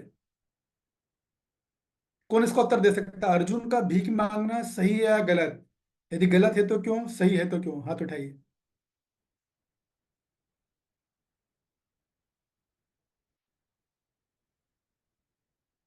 अर्जुन का भीख मांगना सही है या गलत? सही है तो क्यों, गलत है तो क्यों? वो लोग मैं देखना चाहता हूँ। बाकी लोग किधर है भाई? नीता जी, शांतजनका माता जी, आप कहाँ हो? सीता सेविका जी, अनुराधा सखी जी, आज कहाँ गए आप लोग? हो कि नहीं हो? हरे कृष्णा प्रभु जी। सॉरी प्रभु जी, मैं थोड़ा लेट ज्वाइन करा। हाँ जी, मतलब वो क्षत्रिय था इसलिए उसका मतलब भीख मांगना तो गलत है। हाँ, बिल्कुल सही। तो भीख मांगने का अधिकार किसको है, बता सकते हैं आप? शुद्र, हाँ देखिए, अब शुद्र मैं आपको को। थोड़ा नहीं नहीं नहीं, मैं बताता हूँ, आप समझ लीजिए। ये बहुत इंपॉर्टेंट पॉइंट था, इसलिए मैं रुक गया। देखिए, भिक्षा मांगने का अधिकार केवल ब्राह्मण का है, केवल। न क्षत्रिय का है, न ब्रह्मचारी का है, और ना जी जी शूद्र का है। शूद्र का काम है सेवा करना, दूसरों की सेवा जी के बदले में जीवन यापन करेगा। क्षत्रिय राज करेगा, प्रशासन करके अपने जीवन यापन करेगा। लेकिन केवल ब्राह्मण का अधिकार होता, अन्य तीन वर्णों का अधिकार भिक्षा का है ही नहीं। एक्चुअली वो जी भिक्षा भी नहीं, वो दान होता है। जी जी जी क्योंकि वो जो है, इसीलिए कहते हैं कि ब्राह्मण जो है ना स्वतंत्र होता है, क्योंकि ब्राह्मण ना किसी की नौकरी करता है, ना वो किसी पे राजकीय शासन करता है। वो केवल ज्ञान देता है, बदले में लोगों का कर्तव्य होता है कि उसको उसको वो उसकी सेवा करे, उसको दान दे। ये सामान्य जन का कर्तव्य है। तो ब्राह्मण का अधिकार केवल दान का होता है। वो दान लेना ही नहीं है, दान देना भी होता है। दूसरा पहले भी बता दूं उसका, ऐसा नहीं कि ब्राह्मण हो गया कोई तो बोले मैं दान लेता रहूंगा, नहीं, उसको दान देना भी है। और जो योग वैष्णव ब्राह्मण है वो देते भी है। हमें भी कभी कुछ मिलता है तो हम भी जरूर दूसरों को देते हैं। हम भी पूरी कोशिश करते हैं नियमों का पालन करें। हालांकि भगवत ज्ञान तो दे ही रहे हैं, ये सब तो हो रहा है, इसके अलावा भी करते हैं। तो ये ब्राह्मण का कर्तव्य होता है। तो वो किसी के अलावा, तो छत्री, आप सही कह रही है माता जी कि छत्री के हिसाब से गलत है। छत्री का काम ही नहीं है भिक्षा मांगना। छत्री को तो राज चाहिए। तो प्रभा जी बोलेंगे तात्पर्य में, तो कैसे करेगा वो? तो अर्जुन का आर्गुमेंट टोटल गलत है। अभी भगवान देखिए कुछ नहीं बोल रहे हैं यहाँ पर। भगवान ने इतना बोला है, अर्जुन अभी चालू हो गया, फिर से बोलना चाहा, भगवान चुप रहेंगे श्लोक क्रमांक 10 तक। नहीं सॉरी, अभी नहीं, श्लोक क्रमांक, हाँ, 10 के बाद बोलेंगे भगवान। क्योंकि पता है अभी ये आदमी जो है अपनी अपनी बातें रिपीट किया रहे हैं, सुनने की स्थिति में है नहीं। तो शिक्षक जो होता है, योग शिक्षक है, वो देखता है कि अभी छात्र सुनने के मूड में नहीं है, बोलता नहीं है फिर वो। आजकल के तो शिक्षक छात्रों को डांटने भी डरते हैं। उनको पता है कि ये अगर मैं उसके हित की कार्य करूंगा तो मुझे उल्टा अपना दुश्मन समझ लेगा। लेकिन मेरा पर्सनली कहूँ तो मेरे में खराबी है, मैं डांट दे ही देता हूँ, मेरे से रोका ही नहीं जाता है। मैं सोचता हूँ कि शायद समझ जाएगा तो सुधर जाएगा, कुछ चीज समझ जाएगा। लेकिन वो गलत है, उसका परिणाम बाद में मेरे को भुगतना पड़ता है। हाँ, ये इसमें तात्पर्य पढ़ हमारा लीजिए। फायदा ही है प्रभु जी, आप डांटते हो, हमारा फायदा है इसमें। हाँ हाँ, थैंक यू माता जी। प्रशांत प्रभु, तात्पर्य थैंक पढ़ यू। लीजिए। थोड़ा मेरे को पानी ला लो। शास्त्रों के अनुसार ऐसा गुरु जो निंद्य कर्म में रत हो और जो विवेक शून्य हो त्याज्य है।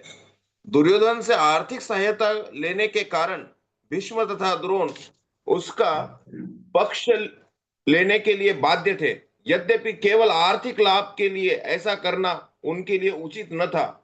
ऐसी दशा में वे आचार्यों का सम्मान खो बैठे थे। किंतु अर्जुन सोचता है कि इतने पर भी वे उनके गुरुजन हैं, अतः उनका वध करने भौतिक लाभों का भोग करने का अर्थ होगा रक्त से सने अवशेषों का भोग। मतलब वही बात है, एक ही बात है भाई। देखिए, मैं आपको थोड़ा सा बता दूं कि जो कर्ण थे ना, कर्ण सॉरी, गुरु द्रोण। तो गुरु द्रोणों को ये खबर मिली थी जब कि उनका पुत्र अश्वत्थामा मारा गया। तो क्या हुआ था कि जैसे ही उन्होंने सुना अश्वत्थामा मारा गया, इसमें डिटेल में नहीं जाऊंगा मैं, एक जरा पानी पी लूं।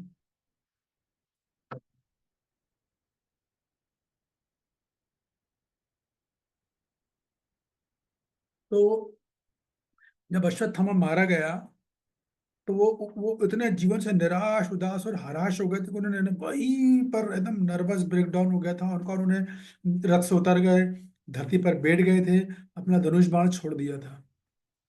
और वहीं से इसी मौके का इंतजार कर रहा था प्रद्युम्न, जिसका जन्म इसीलिए हुआ था कि इनको इसी समय मारना है।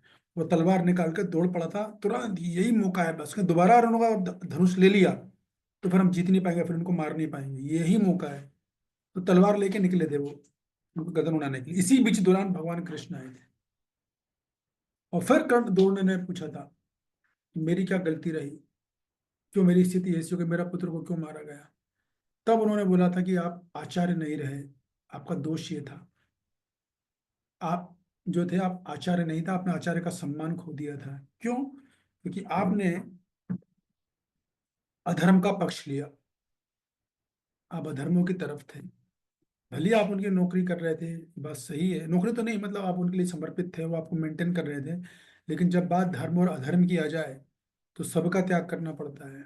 धर्मो रक्षति रक्षता, ये मैंने पिछली भी क्लासेस में बताया, गीता का मूल संदेश यही है।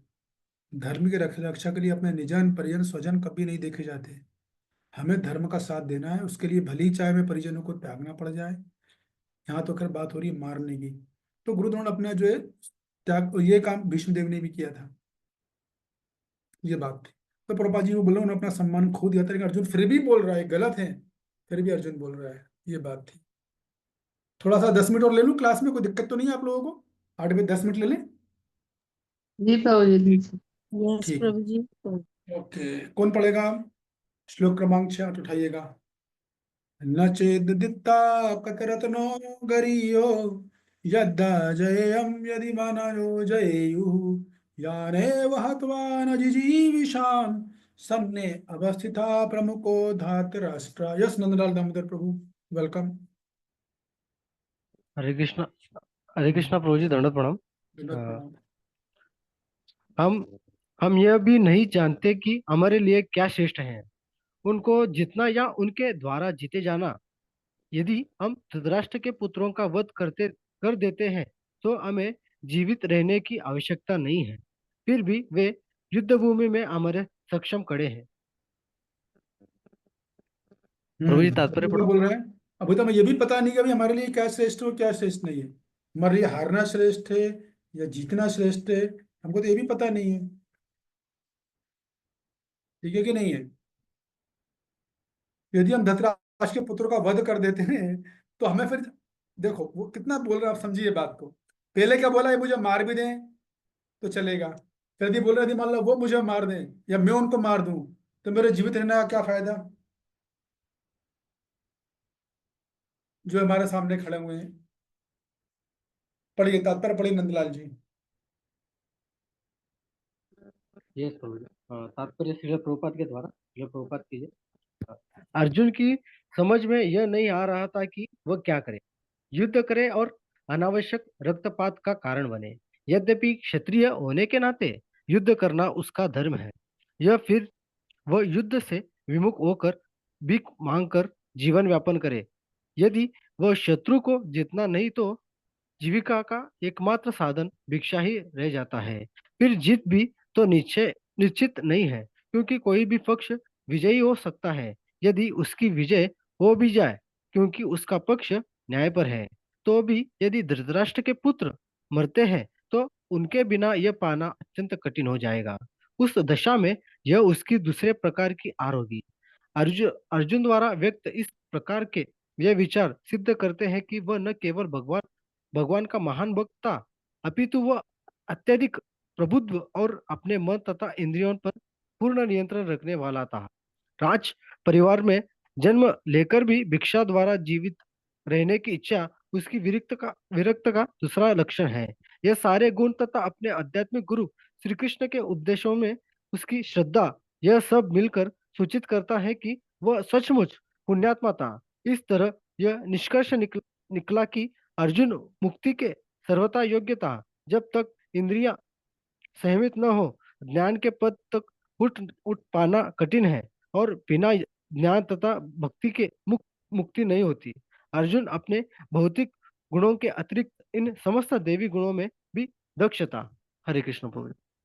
हाँ जी, तो कुल मिला के इस श्लोक में या तात्पर्य प्रभुपाद जी इस बात को बता रहे हैं कि अर्जुन का मानसिक द्वंद चल रहा है, क्या करूं क्या नहीं करूं, जीतना है या हारना श्रेष्ठ है, कुछ समझ में अर्जुन को नहीं आ रहा है। पूरी तरह कंफ्यूज हो चुके हैं एकदम। इसी बात का वर्णन यहाँ पर आ रहा है, मानसिक स्थिति और दुविधा का वर्णन चल रहा है। वे कर्तव्य, अभी सुनिए इस बात को, उनका कर्तव्य क्या है, उनकी भावनाएं क्या है, इन दोनों के बीच में संघर्ष कर रहे हैं। और यही सेंटिमेंटल लोगों के साथ होता है। तो वो उनकी मन की, जो उनका कर्तव्य भी उनको पता है, ऐसा नहीं, लेकिन पूरी तरह वो भौतिक भौतिक दृष्टि से पूरी तरह मोहित हो गए एकदम। और वो निर्णय नहीं ले पा रहे, मैं युद्ध करूं या नहीं करूं, अपने भाई बंधुओं का वध करूं या नहीं करूं, वध करना ठीक रहेगा कि नहीं रहेगा, इस द्वंद में फंसे हुए हैं वो। ये उनकी दुविधा चल रही है। और देखा हुआ हम सबके जीवन में भी देखने को आता है, ये बात आती है कि हम लोग भी जीवन में कई बार ऐसा समझ में आता है कि हम निर्णय नहीं ले पाते, क्या करें, क्या करना सही है, क्या करना गलत है। हम लोग भी ऐसे कंफ्यूजन की स्थिति में रहते हैं। तो ऐसी स्थिति में तुरंत आचार्यों की टीकाओं का अध्ययन करना चाहिए। किसी योग्य भक्त जिनको कि अच्छा ज्ञान है उनका, उनसे चर्चा करनी चाहिए। ये बात है।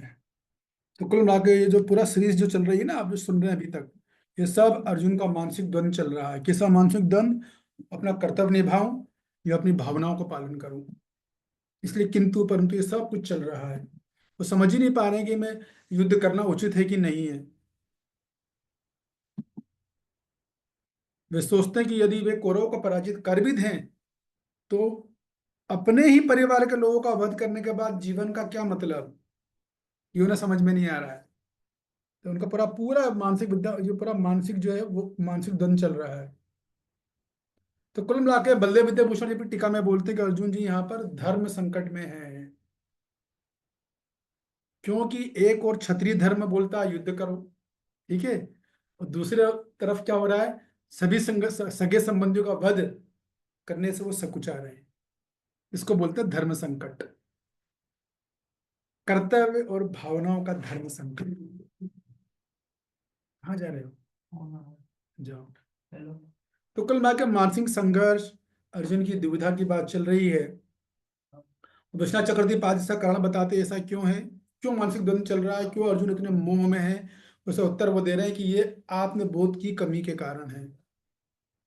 आत्मा का ज्ञान न होने के कारण वे धर्म और कर्तव्य के बीच फंस गए हैं। धर्म क्या है? क्षत्रिय धर्म। कर्तव्य का परिजनों की रक्षा करना। अभी क्या करूं मैं? क्या बोल रहा हूँ? कैसे मांग रहे थे वो गैस सिलेंडर मेरे से कितना? 800। 800, ठीक है। मेरे को बोलना कि मेरे को फोन पे कर दे, मैं दे देता हूँ। को दीदी किसने बोला? एक मिनट है, एक सेकंड। चाचा अभी पहले फोन आया था ना, उस टाइम पर। एक मिनट रुक जाओ। चार्ज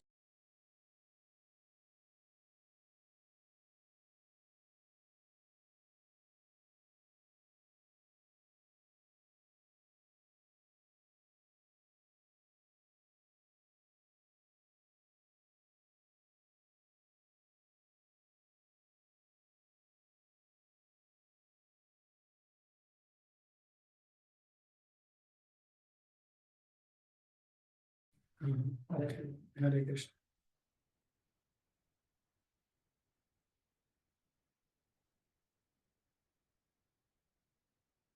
एक मिनट सुनो, वो अपने जीआई से बोलना नहीं करना, जितना सबके पास बनना सब बता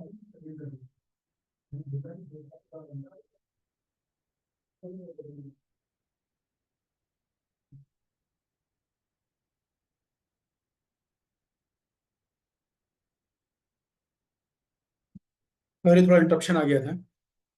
तो ये बात है। तो आचार्य शंकराचार्य भी इसी बात को बोलते हैं कि अर्जुन का जो मोह है, ये इसी कारण से कि उनको आत्मज्ञान नहीं है। रमणाचार्य जी बोलेंगे कि ये जो मोह है दुविधा में फंसे हैं, इसीलिए है कि उनको भक्ति और धर्म का ज्ञान नहीं है। भक्ति तो मतलब मैंने बता दिया आपको, भक्ति आप लोग क्लियर हो गई एकदम, लेकिन धर्म और कर्तव्य के बीच में फंसे हुए हैं।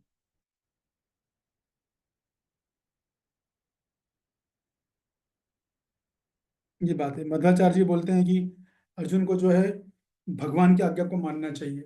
इस तरह अनेक टीकाओं में अनेक आचार्यों ने अर्जुन की मानसिक स्थिति और धर्म संकट पर चर्चा की है इस सारे सीरीज में। 8 बज गया, चलो ठीक है। कितने श्लोक हो गए? श्लोक 6 तक हो गया, 5 तक हो गया। ओके ठीक है। तो आप लोग का थैंक यू वेरी मच, बहुत बहुत धन्यवाद।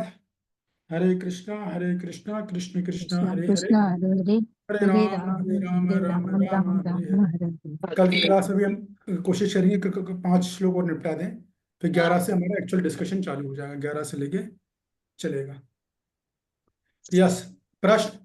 थैंक यू प्रभु जी। हरे कृष्ण हरे जी कौन है?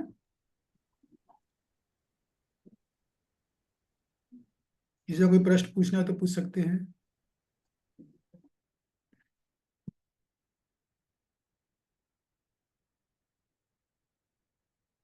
हाँ, ये मैसेज आया मेरे पास कि 2 दिन क्लास नहीं हुई तो अच्छा नहीं लगा। मतलब वो कहना चाह रही है कि शनिवार रविवार को 2 दिन क्लास नहीं हुई तो उनका कहना है कि उनको अच्छा नहीं लगा। अरे सॉरी सॉरी, प्रश्न है। यस, तनु माता जी, यस निजी प्रभु लेवल से जी। बात करेंगे अभी हम। हाँ जी। यस प्रभु जी। प्रभु जी, करुणा और हृदय दुर्बलता कैसे पहचानी जाती है कि करुणा है कि हृदय की दुर्बलता है? करुणा हृदय की दुर्बलता कैसे पहचानी जाती है कि हृदय का दुर्बल्य क्या है? देखिए, हमेशा एक संघर्ष हमारे जीवन में रहेगा कि मेरा कर्तव्य क्या है और धर्म क्या बोलता है, उसमें संघर्ष रहेगा। अगर मान लीजिए कोई व्यक्ति दुर्बल है, हृदय में दुर्बल है, फॉर एग्जाम्पल से मैं समझाता हूँ आपको, ये अक्सर कॉमन एग्जाम्पल है एकदम, कि कभी कभी जो बच्चे से थोड़े बड़े, किशोर अवस्था इसको बोलते हैं, तो किशोर अवस्था में कभी कभी बच्चे कोई ऐसी चीज खाने की जिद करते हैं जो उनके शरीर के नुकसानदायक होती है। तो माँ पहले मना करते हैं, नहीं नहीं, लेकिन वो रोता है, चिल्लाता है, खाना है खाना है खाना है खाना है। तो ये जानते हुए कि वो नुकसान करेगी वो दे देते हैं, क्योंकि उनको रोना सहन नहीं हो रहा है, माता पिता को, उससे आंख से आंसू गिर रहे हैं। अरे वो गिर रहे हैं, लेकिन आप अभी थोड़ा सा कष्ट आप सहन कर लोगे, थोड़ा कष्ट आपको होगा, लेकिन अब जो चीज उसको आप दे रहे हो उससे आपको बहुत कष्ट होने वाला है। हर छोटी छोटी डिमांड को पूरा करने में लग जाते हैं, उनके छोटे छोटे जीवन में घुस जाते हैं एकदम, 24 घंटे निगाह रखते हैं। इसे बोलते हैं माइक्रो, क्या बोलते हैं उसको, माइक्रो वॉचिंग। देखना, आप कभी कभी ऐसे पेरेंट्स मेरे को मिलते हैं, छोटे छोटे, ये मत करो, वहां को बैठो, खड़े हो जाओ, अब बैठ जाओ, नहीं तो फ्रीडम देना चाहिए अपनी। क्यों हो रहा है? इसको बोलते हैं हृदय दौर्बल्य। हृदय कमजोर है एकदम, हालांकि उनकी भावनाएं अच्छी हैं लेकिन हृदय कमजोर है। एक वो माँ होती है जो अपने बेटे को बोलती है, बेटा ये रहे पैसे, वो रही सामने दुकान और बीच में रोड चल रहा है और ऊपर खड़ी हुई है माँ, बच्चों को बोले कि पैसे जाओ सामने सामान लेकर आओ, इतने पैसे का सामान आएगा, इतने पैसे लेकर आना। अभी थोड़ा रिस्क है इसमें, इन्वॉल्व है, तो रोड भी चल रहा है, ज्यादा नहीं, थोड़ा बहुत चल रहा है, कोई भी साइकिल वाला रहा है, कोई स्कूटर वाला रहा है, लेकिन वो देखती है बराबर से, लड़का वो ट्रेन कर देती है। ये हृदय दौर्बल्यम नहीं है, ये एक्चुअल सर्विसेज बच्चे के लिए, इसको बोलते हैं हृदय दौर्बल्यम। हमको पता है कि आज चीज गलत है, फिर भी हम अलाउ कर देते हैं, इसे बोलते हैं हृदय दौर्बल्यम। एक एग्जाम्पल है, अनेक एग्जाम्पल हो सकते हैं। समझ में आया आपको? जैसे फॉर यस प्रभु एग्जाम्पल, जी। एक और एग्जाम्पल है कि एक बार एक चोर था, वो पकड़ा गया और चोर को चोरी करने का समहाउ उससे कुछ मर्डर हो गया, जज ने फांसी की सजा दी। तो उससे पूछते तुम्हारी आखिरी इच्छा क्या है? तो जज ने बोला मैं अपनी माँ से मिलना चाहता हूँ। उसकी माँ आई, माँ देख के रोने लगी, मेरा बेटा, मेरा प्यारा बेटा, जज साहब इसे छोड़ दो, उसकी कोई गलती नहीं, तो बहुत अच्छा बच्चा है, कभी चोरी नहीं करता, आपको गलत फहमी हो गई, ऐसा करा था। बच्चे ने जाकर एक थप्पड़ दिया अपनी माँ को, उसकी माँ सक पका गई, ये क्या हो गया? तब उसके उस मरते हुए व्यक्ति ने बोला, उसे फांसी तो लगने वाली। तब उसने कहा कि अगर ये थप्पड़ा मुझे बचपन में मारा होता तो आज ना मेरी ये हालत होती, ना आपको मेरे को इस तरह मेरी मेरे मौत पे रोना पड़ता, क्योंकि उसको माँ को पता था कि ये चोरी करके पैसा लाता है, कभी रोका नहीं। हृदय दौर्बल्यम। तो हृदय दौर्बल्यम जब होता है, वीक ऑफ हार्टनेस में, हम पता होता है कि चीजें, धृतराष्ट्र क्यों मना नहीं कर पा रहे हैं दुर्योधन को? पता है कि अनर्थ अधर्म पर चल रहा है, लेकिन नहीं बोल पा रहे, आवाज ही नहीं निकल रही। हृदय दौर्बल्यम। तो हमको क्या करना चाहिए? जैसे वैष्णवा, हमको बराबर बैलेंस बना के चलना चाहिए। हमें घर परिवारों का पूरा ध्यान रखना है जितना हम कर सकते हैं, जो हमारी क्षमता है, लेकिन इस कीमत पे नहीं करना कि हमारा भजन सफर करे। अगर भजन सफर कर रहा फिर भी कर रहे हैं तो ये हृदय दौर्बल्यम है। यार हम माला ठीक से नहीं कर पा रहे हैं, क्लासेस अटेंड नहीं कर पा रहे, तो ये हृदय दौर्बल्य में 100%। इसलिए सबसे पहले मेरा क्लास, मेरी माला, अब बोलो कितनी सेवा करनी है, और जितनी मेरी क्षमता उस सबसे मैं करूंगी। मुझे क्षमता भी इतनी बचा कर रखनी है, मुझे कल फिर जब करना है, मुझे कल फिर भगवत गीता सुनना है। ऐसा जब आप करते हैं तब आप स्ट्रांग बनते हो, तब लाइफ की प्रॉब्लम से निकलते हैं एक्चुअली में। नहीं तो ये खड्डा है, खतरनाक हृदय दौर्बल्य, इसमें हम भी डूबेंगे, जिसको लेगा वो भी डूबेगा, और वो अल्टीमेटली हमें ब्लेम भी करेंगे, क्या किया आपने हमारे लिए, आपकी वजह से ऐसा हो गया। वो दुनिया में देखा जाता है। बच्चे माँ बाप बच्चों के लिए अच्छा करता है, वही बच्चे माँ बाप को दोष देते हैं। क्यों? माँ बाप ने किया तो, लेकिन हृदय दौर्बल्य से किया। अगर बच्चे के इस समय बच्चे के हित के लिए थप्पड़ा मारना जरूरी, थप्पड़ा मार देना चाहिए, क्योंकि वो उसके हित के लिए है। भगवान भी तो अर्जुन को डांट रहे हैं ना, तो वही बोलता है, अरे नहीं बेटा अर्जुन गले लगा लो, मैं तुम्हारी बात समझता हूँ, तुम सही तो कह रहे हो कि परिवार लोगों को क्यों मारना। चलो ठीक है, देखते हैं, अपन करते हैं, चलो लोग पानी पियो, चलो लस्सी वस्सी पियो। भगवान नहीं कर रहे, भगवान पता है हृदय हृदय हृदय दुर्बल हमेशा डांट से जाता है, यही बता दूं मैं। जनरली 90% में डांट से जाएगा वो। हाँ, उसमें डिटेल है, बहुत सारी डिटेल में नहीं जा रहा, मैं बिल्कुल प्रिंसिपल में बात कर रहा हूँ। कोई समझ में आ रहा आपको हृदय दौर्बल्य? यस प्रभु जी। यस। यस। पीताम्बर गोविंद प्रभु, आप अपने दीक्षित नाम से आओ तो अच्छा है, मुझे बुलाने में भी अच्छा लगेगा। ये पहले से ही सेट था प्रभु जी, मैंने तुरंत कॉलेज से आया और अभी ज्वाइन किया मैंने, थोड़ा लेट हो रीनेम गया कर मुझे। सकते हैं? यस ठीक है, सर। बोलिए। प्रभु जी, मेरा प्रश्न यह है कि अध्याय 2 के दूसरे श्लोक में है ना, भगवान बोल रहे हैं कि स्वर्गीय, ये शब्द का प्रयोग किया है ना भगवान ने, तो अगर उच्चतर लोक ही बोलना था तो स्वर्गीय, स्वर्ग का ही उल्लेख क्यों किया? तो इसके पीछे का स्पेसिफिक मीनिंग है क्या कि ओनली स्वर्ग, because there are so many planets, तो उसमें से हाँ, तो सिर्फ स्वर्ग को ही क्यों चुन लिया? उसके दो उत्तर हैं एक्चुअली में। एक उत्तर तो ये कि देखिए कि आप उच्चतर लोक बोले या स्वर्गीय लोक बोलो, एक ही बात है, ये एक उत्तर है। उच्चतर लोक बोलो या स्वर्ग बोलो, ये एक ही बात है, ठीक है। क्योंकि उच्चतर लोक का मतलब है कि उसमें सारी चंद्र लोक जैसे हो गया, ये स्वर्ग लोक है। इंद्र लोक हो गया, ये भी स्वर्ग लोक है। तो चंद्र लोक, इंद्र लोक, वरुण लोक, इन सब को एक नाम दिया गया, इसको बोलते हैं स्वर्ग लोक। और फिर स्पेसिफिक उसमें होगा, कंपार्टमेंट होगा, ट्रेन में कंपार्टमेंट होते हैं ना, मैं ट्रेन से गया, ट्रेन में 3 कंपार्टमेंट है, जनरल भी है, फिर इस पे किससे का भी है, जनरल से गया, किससे गया, डबल एसी से गया, सिंगल एसी से गया, वॉट एवर। तो लेकिन बोल गया तो ट्रेन से हो ना, काय से जर्नी करी आपने, ट्रेन से करी। जनरली यही बोलते नहीं बोलते कि मैं भी जर्नी में हूँ, कहा मैं ट्रेन से आया हूँ, खत्म। फिर जब कोई पूछेगा ट्रेन में किस कंपार्टमेंट से, तब वो बोलेगा मैं फर्स्ट एसी से आया, सेकंड एसी से आया, रिजर्वेशन नहीं मिला, वॉट एवर। तो वैसे ही है, उच्चतर लोग बोले, असर लोग बोले, एक ही बात है। लेकिन अगर गहराई से कर जाएंगे तो इन सर्व लोगों में भी ब्रह्मा जी का लोग सर्वश्रेष्ठ है। वहां भयंकर ऐश्वर्य है, जबरदस्त, और वहां के लोग भी बहुत अच्छे हैं, ऐसा है, ठीक है ना। तो उन्हें डिटेल में अंतर है। फिर इंद्रलोक का माहौल अलग है, चंद्रलोक का माहौल अलग है। जैसे कंपार्टमेंट ट्रेन में अलग अलग माहौल है, फर्स्ट एसी का माहौल अलग मिलेगा, जनरल का माहौल अलग मिलेगा, स्लीपर कोच का माहौल अलग मिलेगा, अलग तरह के लोग मिलेंगे, लेकिन है तो सब एक ही ट्रेन में। तो वही बात है, समझ गया ना? Yes Prabhu ji, thank you. Okay. Yes, Kanta Radha Mata ji. हरे कृष्णा प्रभु जी। वो इस श्लोक संख्या 6 की लास्ट लाइन में भगवत क्या बोल रहे हैं, अर्जुन के दोनों गुण को बता रहे हैं, भौतिक गुण और देवी गुण। तात्पर्य में पूछ रहे हो, आपके अनुवाद में पूछ रहे हो? जी, तात्पर्य में, तो श्लोक संख्या 6 की लास्ट लाइन में पढ़ के सुनाओ जरा आप। अर्जुन अपने भौतिक गुणों के अतिरिक्त इन समस्त दैवी गुणों में भी दक्ष था। इसका मतलब क्या बोल रहे हैं भगवत? दोनों गुण में ही वो दक्ष था। अर्जुन अपने भौतिक गुणों के अतिरिक्त इन समस्त देवी गुणों में भी दक्षता। हाँ, बहुत अच्छा प्रश्न है आपका है। देखिए, ये भगवान नहीं बोल रहे हैं, इस बात को समझो आप। भगवान ने 5,000 साल पहले बोली है भगवत गीता। ये कौन बोल रहे हैं? प्रभुपाद जी बोल रहे हैं। जी। प्रभुपाद जी, देखो मैंने आपको पिछली बार भी क्लास में बताया था, पिछले अध्याय में हमने कई बार बोला कि अर्जुन कई जगह गलत लग रहे हैं। अगर आप आध्यात्मिक दृष्टि से देखें, ये प्रभुपाद जी अपने तात्पर्य में बार बार तारीफ की है, प्रशंसा की है। तो उसके मैंने 3-4 कारण आप लोगों को बता चुका हूँ, मैंने बहुत रिपीट किया है, तो अभी रिपीट नहीं करूंगा। यहाँ पर भी वही बात है कि भगवान प्रभुपाद जी अर्जुन के पक्ष में बोल रहे हैं कि अर्जुन के अंदर एक बहुत बढ़िया संतुलन है, भौतिक गुण का भी और आध्यात्मिक गुण का भी, है ना, देवी गुण का भी। जैसे कि अर्जुन के अंदर भावनाएं हैं, तो लेकिन वो भावनाएं भौतिक हैं, क्योंकि वो भावना देह के स्तर पर आ रही है। इस दृष्टि से अर्जुन गलत है, क्योंकि अर्जुन आत्मा का ध्यान ही नहीं रख रहे हैं। तो लेकिन एक ऐसे वैष्णवा, एक व्यक्ति से परिजन हो गए, उसके परिजन है, सारे घर परिवार वाले हैं, तो उनके साथ बोल सकता है तुम लोग शरीर थोड़ी आत्मा हो। उनसे बदतमीजी से बात कर सकता है, उन पर कुछ अत्याचार हो रहा तो कुछ बोलेगा नहीं, कुछ दुख नहीं होगा। तो एक संतुलन होता है कि नहीं, भले ये मेरे परिजन, ये आत्मा जरूर है लेकिन ये मेरे परिजन है, तो मेरा कर्तव्य, मैं इनकी सेवा जितनी मेरी क्षमता उस हिसाब से करूँ।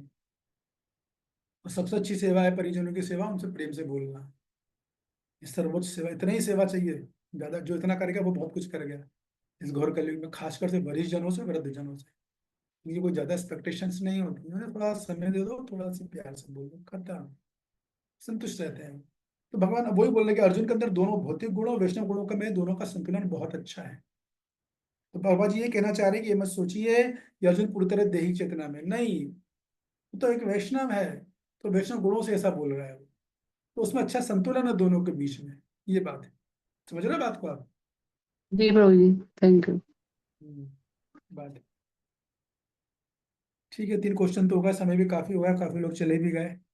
किसी का कोई कमेंट अच्छी क्लास के बारे में? आज पहली बार हमने किसी क्लास की सिर्फ 5 लोग एक साथ ले लिए, नहीं तो 1 श्लोक 2 श्लोक हो रहे थे।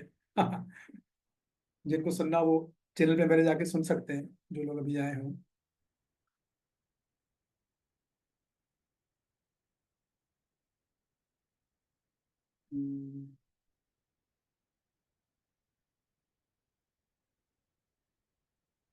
नहीं कोई? यस कांता राधा माता जी। जी प्रभु जी, आप पहले ही बताए थे ना, दो गीता को मतलब आप आगे आगे जब पढ़ोगे तो आप समझ में आएगा आपके दैनंदिन जीवन में कैसे चल रहे हो। तो जैसे जैसे पहला अध्याय हुआ तो दूसरा अध्याय, पहले तो कुछ ऐसे ऐसे ही पढ़ते थे तो कुछ ऐसे अंदर की गहराई में महसूस नहीं होता था। अभी धीरे धीरे जैसे जैसे आप समझे, इतने अच्छे समझा रहे हो तो फिर ऐसे तरह मतलब और इंटरेस्टिंग भी लग रहा है और समझ में भी आ रहा है किस तरह से समझना चाहिए और आपने लाइफ में भी कैसे यूज करना चाहिए, तो वो समझ मतलब धीरे धीरे आ रहे हैं। बहुत अच्छी पहले बात ऐसे है। सीधा ही पढ़ते थे, सिर्फ गीता पढ़ना था इस तरह से पढ़ते थे, तो अभी जैसे समझ आ रहा है तो इसलिए उत्साह भी बहुत ज्यादा हो रहा है। भैया आप 11वें श्लोक पे आइए तो फिर आएगा सही मजा, इसलिए मैं तेजी से ले अरे जा रहा हूँ। अभी जी बोलने वो को जो जैसे बोलने में बहुत कुछ बोला जा सकता है, मगर मैं जानबूझ के नहीं बोला, क्योंकि एक ही चीज है, एक ही चीज है, मैंने बार बार बोली है बस। 11वें श्लोक से चालू होगा जब भगवान बोलना चालू करेंगे। एक आपको बस क्वेश्चन में नोट करवाया ना, अर्जुन का प्रश्न क्या है, भगवान कैसे उस उत्तर को खट खट खट खट करेगा, आपके सारे डाउट क्लियर हो जाएंगे। मन में प्रश्न होंगे भी अगर अभी याद भी नहीं आ रहे हो, तो सब उसमें उसमें आराम से चर्चा होगी। खूब डीप है वो, भयंकर डीप है। ये जो अध्याय है इसमें बेसिकली 1 से लेकर 6 तक निष्काम कर्म योग है। तो आएगा तब मैं चर्चा करूंगा आराम से, बहुत समय, एक एक श्लोक में बहुत टाइम लगेगा, इसलिए अभी तेजी से लेकर आऊंगा। ठीक है, रीना जी नहीं आई क्या?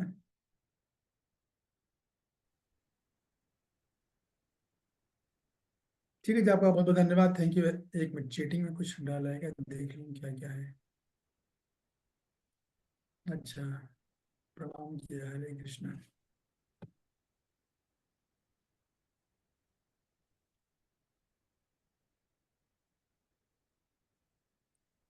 ठीक है, मैंने आप लोगों के वो चैट बॉक्स पढ़ लिए। हाँ हाँ हाँ, ये एक कमेंट है कि मुझे क्लास में अच्छा नहीं लगता है, तो बहुत अच्छी बात है अगर ऐसा विचार मन में है कि 2 दिन क्लास नहीं हो रही है और क्लास की याद आ रही है, क्लास मिस कर रहे हैं, तो भक्ति में साइन है कि हम भक्ति में प्रगति हो रही है, आतुरता का लक्षण है, बहुत अच्छी बात है। लेकिन मैं प्लान कर रहा हूँ कि अगले शनिवार या रविवार से हम श्रीमद् भागवतम चालू कर देंगे, तो हम शाम को करेंगे 4 से 6 के बीच में। हरि जो लोग बोल। आप लोग जो लोग ज्वाइन करना चाहो कर सकोगे उस समय में, ठीक है ना?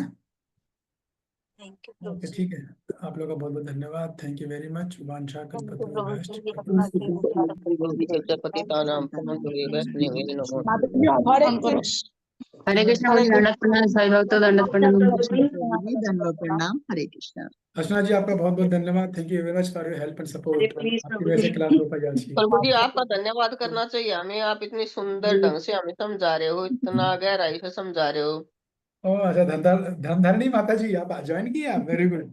नहीं प्रभु जी, पहले से ही में बच्चे रहते हैं ना मेरे पास इस समय, तो थोड़ा सा म्यूट नहीं खोलती, फिर हाँ ध्यान छूट जाएगा। ओके, हम्म। ठीक है, हरे हरे कृष्णा कृष्णा, प्रभु जी। कल हरे मिलते हैं। कृष्णा प्रभु जी, दंडवत कल प्रणाम, से थैंक यू मिलते प्रभु हैं। जी।